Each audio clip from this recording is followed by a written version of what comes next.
love your hair. I love your eyes. I love your eyes. Ayoko na. But ano po kasi yun eh, nomination po yun. So, sabi ko, bago lumabas si Kai, dapat aminin ko na. Kung lalabas man siya, kaya sabi ko lalakso ko yung loob ko. Ikinuwento ng magkaibigang Binsoy at JP ang kinakiligang video clip mula sa Pinoy Big Brother Gen 11 kung saan makikita ang nahihiyang pag-amin ni JP kay Kai. Matatandaan na nag-viral noon ang kulitan ng magkakaibigang JP, Binsoy at Jaren noong nasa loob pa sila ng bahay ni Kuya nang pilitin ni na Binsoy at Jaren si JP na umamin kay Kai na may gusto siya dito.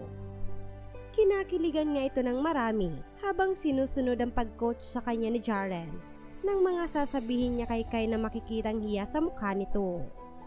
Inakala kasi ng marami na isang biruan lamang nangyaring pag-amin ni JP kay Kai sa nasabing video clip, ngunit sa interview ni Bianca Gonzalez kay JP at Binsoy nitong November 13 sa BRGY ay binunyag ni JP na talagang nakaplano ang kanyang pag-amin noon kay Kai, lalo na't nominado umano noon si Kai at maaaring lumabas ng bahay ni Kuya sa eviction night.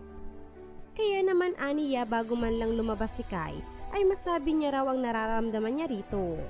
Paglalahad pa ni JP, nung gabi pa lamang umano bago ang nangyaring pag-amin, ay sinabi na raw niya kay Kai na may sasabihin siya rito at narinig daw ito ni Binsoy. Kaya naman nagkaroon ito ng idea tungkol sa nararamdaman niya kay Kai.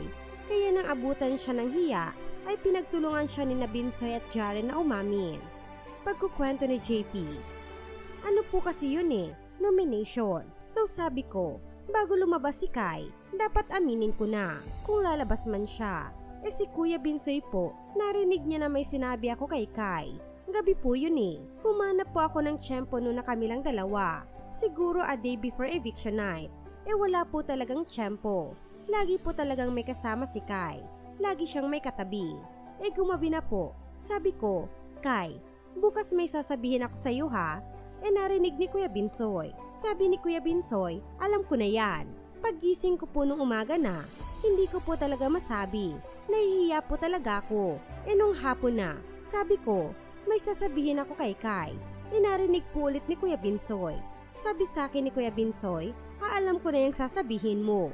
Kagabi ka pa halika dito, mag-practice ka.